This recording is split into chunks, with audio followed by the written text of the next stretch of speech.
Hello, everyone. Welcome back to yet another political episode. It's kind of sad, but at this very moment, our so called president is embarrassing himself. Not just himself, but all of us on the international stage as the State of the Union address is being taking place right now at this minute. It's probably 10 minutes in. It's supposed to begin at 9 p.m. I don't know if it's a time zone sort of thing, but we know it's going on in DC.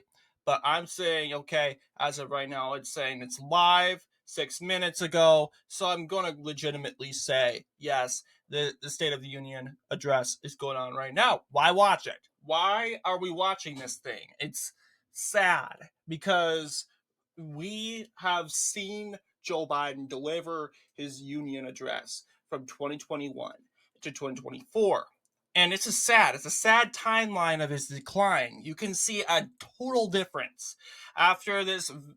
As you know, the live has been concluded and his address has been concluded. I can guarantee you there's going to be a timeline between his speeches, his addresses from 2021 to 2024, and 2024 is going to be his worst one yet. It's this you can barely hear this guy. Of course, I expect this guy, the Democrats, of course, the government, to give him some Coke and give as in the drink, by the way, give him some caffeine and coffee and give him some drugs to get him hyped up. Why wouldn't they? The government, this Joe Biden isn't just embarrassing himself. The government is. The party is. Because this Joe Biden doesn't just represent the Democrat, the American people. He represents the Democratic Party. He's their guy. He's the big guy for them, and no one can take the Democratic Party seriously with a guy like him. We want to believe that the Democratic Party is a warmongering machine, not with this guy. No. And yes, it's like elder abuse. You're basically shoving this old man on stage in front of the whole country. Over 100 million people are watching this guy right now. And it's just mind boggling. And we'll see how it goes. I'm not watching it just because I am booked up on time, and I'm not going to watch it without some rational American breaking it up and filtering out Joe Biden's lies. Because I'm not that type of person that am going to listen to the liberal media. Even Fox News won't kind of separate the truth from the lies in this address. So, but what we are going to talk about today is Joe Biden's awful approval rating. I swear, you think Donald Trump has a bad approval rating? Joe Biden has the worst approval rating since Herbert Hoover, who is running for re-election. Heck, Jimmy Carter had a better approval rating. And he managed to perform and win only like 6 states, including the District of Columbia in 1980. Honestly, I think Joe Biden will carry more than 6 states in 2024, unless we get extremely lucky. But this guy, jeez, he's going to be the Republican version of the Democratic version of Herbert Hoover. He absolutely is. Because look at the crisis he has gotten us in. Like, seriously. So let's see his approval rating. It's once again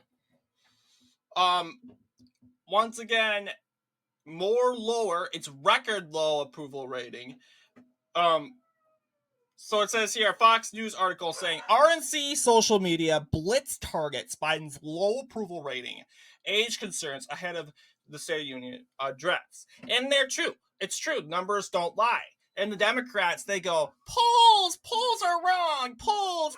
Look at the midterms. Polls are always wrong. Well, here's the funny thing. The thing about midterms was, once again, those polls changed thanks to early voting.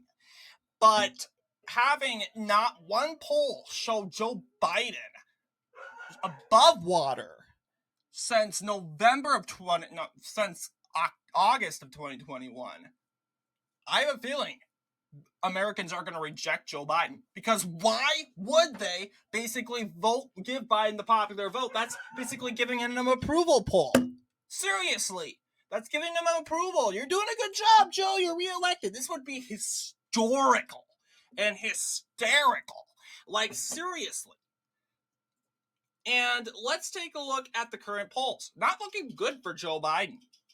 You want to say numbers don't lie? Look at this.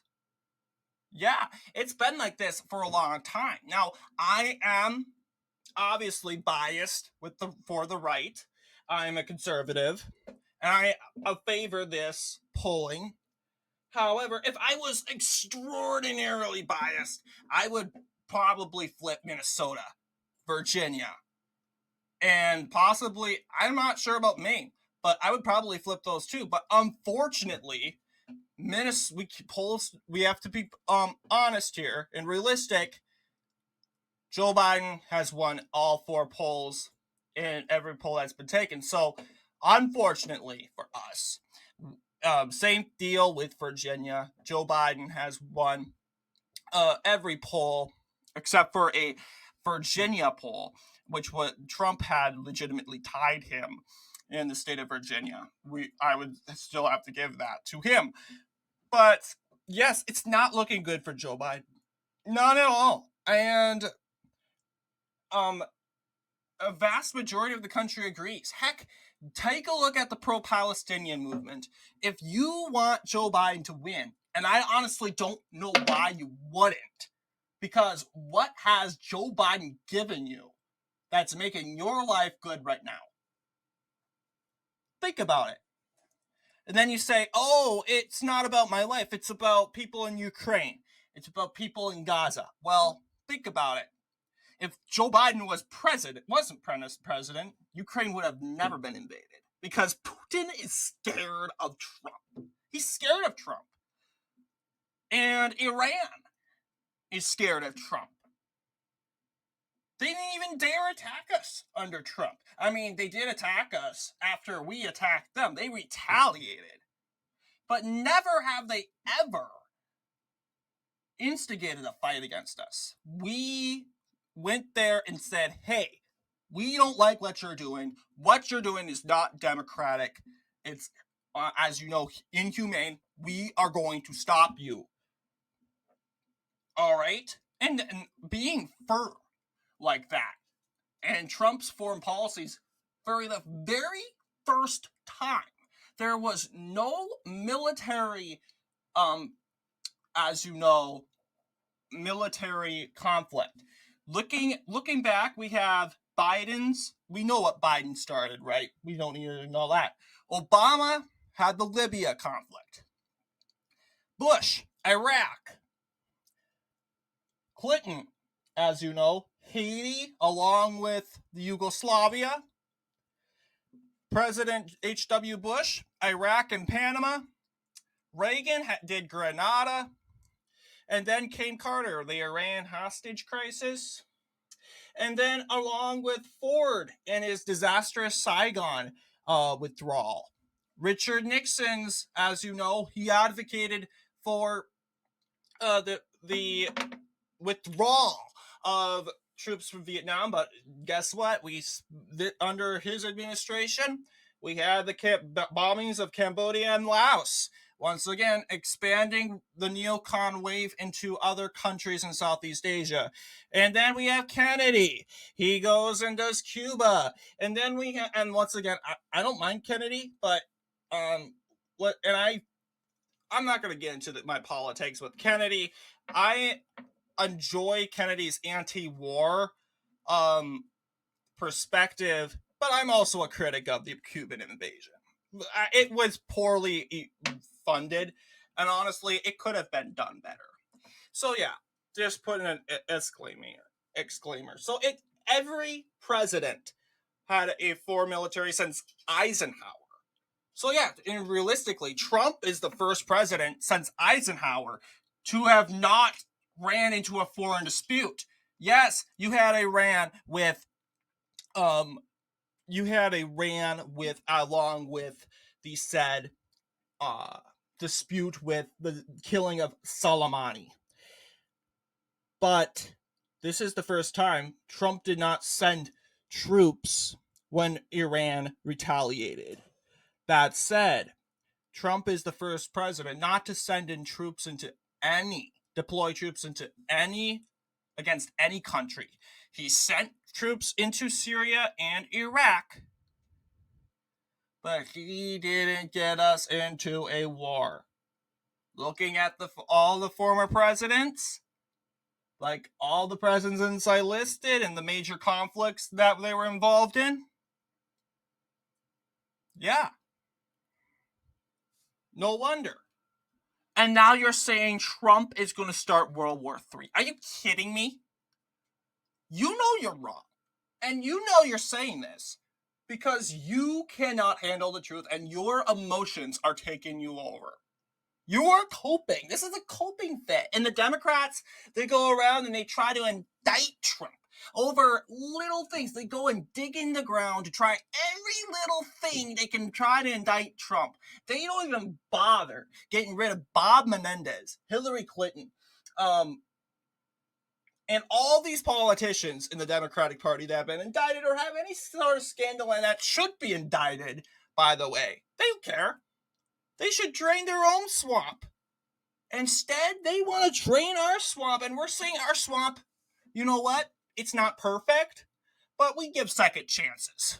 The GOP is a party that gives second chances. And when we go and we teach our kids about forgiveness, that it's a virtue, and then we go and cancel everyone for every little thing they do wrong, every little mistake, that's not forgiveness. That's hypocrisy. You know that.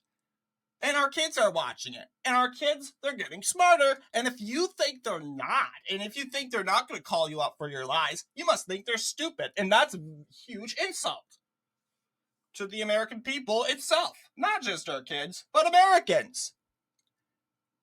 So get yourselves together. Yes, Trump is going to win. He is in this to win. He's in a perfect position. Let's take a look at recent polling. Yeah, but yes. Look at that. I don't see polls, but yes, look at this. Boom! Boom! Boom!